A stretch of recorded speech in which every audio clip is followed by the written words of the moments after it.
So this particular website utilizes what is known as the pinpoint framework.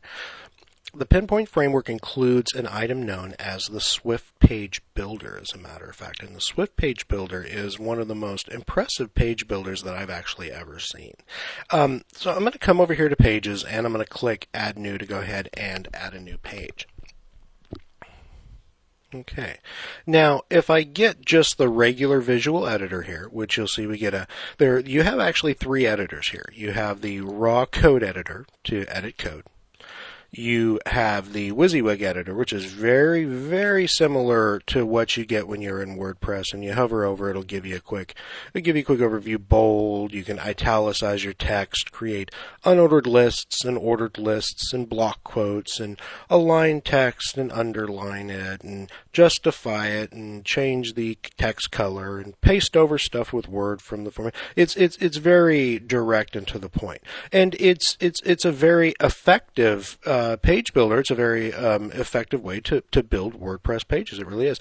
But over here we have the Swift Page Builder, which is a very elegant way of creating WordPress pages. So I'm going to go ahead and call this page Test Page 1. So, and let's capitalize that.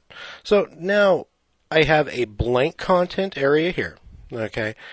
And I have the option to choose a whole bunch of different elements that I can go ahead and put into this particular content area.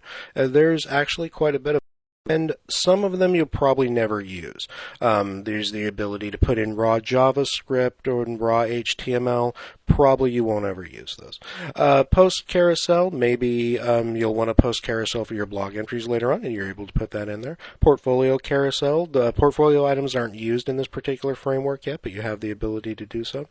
More than likely, the items that you're going to use more than anything are going to be text block, video player, tabs is going to be another interface you'll probably use a bit, single images, search is a nice little search interface, blog shows a simple list of blog entries, and then you have dividers, you have blank spacers, there we are, and box content, as well as you may end up using Google Maps later on. I don't know, but that's also included in there for you to do. But those are the items that you're probably going to use most of all. So let's create a page using all of those items. So the first thing I want to do is let's open up a text block here. And when I click on that, then that's going to go ahead and add a text box in there. Then I'm going to add a divider right underneath it. Then let's add some images, and I'm going to add 3 images. And to do that, instead of continuing and to come over here and choose elements, I'm just going to come over here, and first thing is I'm going to reduce this in size. I want it to only take up 1/3 of the page. And that's how you do that. You just take these little arrows right here, and you just click them, and you have the choice to bring them down by 1/4 and by 1/3 and by 1/2. So we're going to do that by 1/3, and now I'm going to come over here and I'm going to duplicate these all the way across, so I get 3 images across is what I'm going to do. That's what this little thing is. This allows you to duplicate stuff. So now I'm going to put another divider underneath that. I'm just going to duplicate that divider, and then I'm going to grab it, and I'm just going to pull it down, down, down. And if everything gets a little out of whack, that's fine. Not a problem. I put one of those pictures down there. That's okay. I'm just going to grab that and bring that back over here. And then everything will go ahead and fall into alignment. Okay, so under that, now we're going to go ahead and put some tabs. Then, underneath that, I'm going to put another divider. And underneath that, I'll put a video player.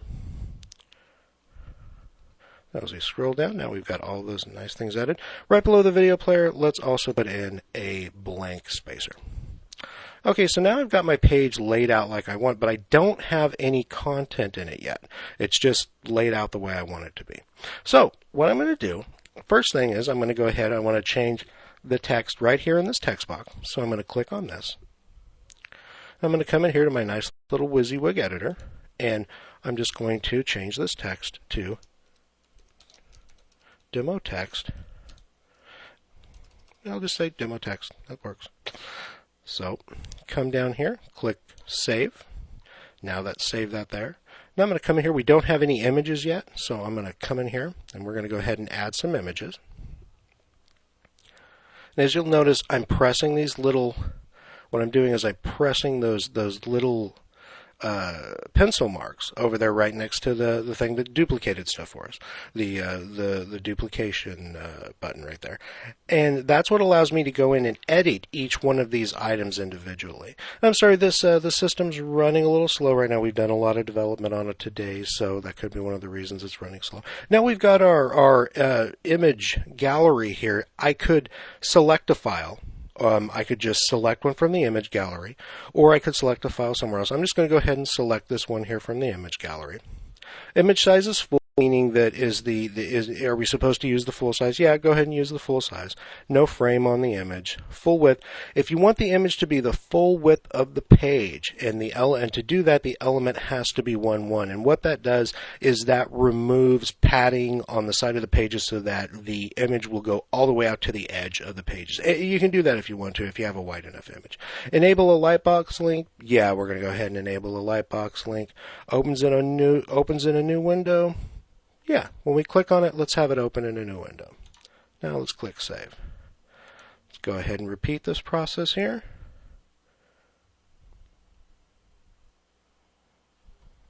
To add an image, let's choose that one. And we're going to have it open in a new window. You can have it open in the same window or open in a new window. Let's have it open in a new window. And click it again. Add another image. And we'll add this one right here. And just for the sake of continuity, we'll have it open in a new window too. Now right below here, I've got some tabs. It says tab 1 and tab 2. It doesn't sound very entertaining, so I'm going to edit the current title for tab 1, and I'm going to put this as Cool Title 1. And here we have Cool Title 2. I'm going to add a third tab, I think. I'm going to go ahead and add a tab. Just says tab. And you know what? Wait a minute. I don't really want to add a third tab. 2 tabs is fine. Let's go ahead and get rid of that third tab. I'm going to delete it, just like that. Get rid of it. Now in these 2 tabs right here, I have text boxes. You'll notice if I was to add another tab, I don't have a text box there. I could add any content I wanted to that, like a Google map. Let's put a Google map in there. And let's actually then change the name of that. Let's go ahead and edit the tab title to map. Nope, and I'm sorry, it's just not putting the map in there. Oh, there is the Google map. Let's drag that Google map up there. And I'm going to show you exactly how you drop it. We're going to drag it up, and now you see, now we're hovering right over that. We're going to drop that right in there. See, I could have brought it down. If I was right down here, it would have brought it down, and it would have set it in right below the tiles, but right below the tabs. But now I'm going to go ahead and set it inside that tab. So now we got our Google map. We got our cool titles. I can edit this real quick. This is the content for tab 1. Come down here, save that. Okay, so now we've got our video item. Let's click in here. And what we're going to do is let's go ahead and embed a YouTube video. So let's go ahead and run over to YouTube. And I don't know what's popular right now. Let's look through drive-through zombie headless prank. That'll work for me. Not actually going to watch it, just going to pause it. I just want the URL. And that's all I'm going to put in there is the video link to the video. Video size, we're just going to let the video size. We're going to see what the system does with the video size. So, all right, so we've got all that done. Let's go ahead and publish this page. Go take a look at it.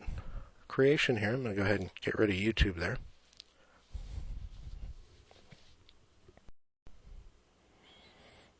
Okay, so now I'm going to right click on this and just open it up in a new page. That way if there's anything wrong on the page I can just jump right back to it, go take a look at it, and go ahead and edit it. So here we go, we've got our test page 1. Here's our demo text.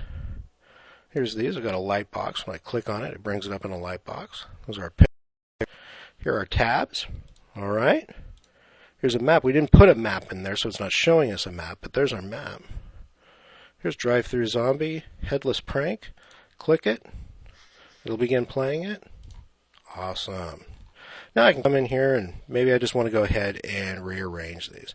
Maybe first thing, let's add a map. We didn't say a map. Let's go ahead and take a look at the Google Map interface. See what we've got here. Widget, we can give the widget a title, and here, of course, is where we're going to go ahead and add our address. So let's see. Let's add. See if it'll get a P.O. box address.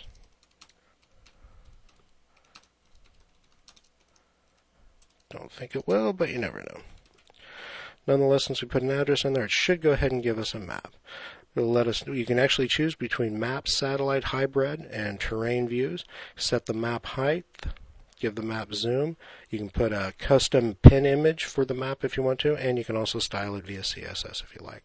So now I'm going to go ahead and take this video though, and I'm going to go ahead and put the video up right above the tabs. This is what I'm going to do, and I'm going to change this and put that over there. Oh, there we go. Yeah. All right. So let's update that. Go take a look at our newly created page here. Once that's finished saving, we will go ahead and update this. You always want to allow that to finish saving before you take a look at the updated page, because if you don't, you could get a page that's only halfway updated, and it could look kind of scary. So, all right. So this is refreshing here, and we'll take a look at our handiwork. And there we are. So now we have our photo over here. Now right there. Now when we click on map, we do get a map, and it's just kind of showing us a piece of Salem right there. Now we set this map at 300, right? Okay, but as you can see, this goes all the way across. So as you can see, this obviously, if you wanted a map to go all the way full, all the way across, obviously you'd set it for right here for about 900 pixels is what you'd be looking at right here, 900 to 1,000 pixels. If you set it for too many pixels, that's okay, because this is a responsive system, so it's going to automatically shrink it down and actually fit it in the size there that it's supposed to. So, all right, that is how you create a page and utilize the Swift Page Builder to create all kinds of different elements on that page, and just kind of drag them and drop them around where you want them, change them anytime you want to. And then when you're all done with it, if you don't want that page in there, very, very simple to delete pages in WordPress. You're just going to come over here, and you will come down to the page that you created, and here we have test page 1, and we're just going to send that to the trash. Now that's not actually going to completely delete the page. It is going to just send it into the trash. And so once we have it there in the trash, if you want to go ahead and get rid of it, come right over here to the trash, and then you can, using the same WordPress list techniques, you can delete it permanently. Click here, use a bulk action to delete one or more permanently, or if you want to delete everything in the trash, just click on empty trash, and then that will go ahead and empty out your trash. When you do delete pages, they do not delete, they go to the trash. So if you accidentally delete something, you're okay, don't worry about it, it's just in the trash. It'll only be permanently deleted once you delete it out of the trash. Anyway, that is how you utilize the Swift Page Builder.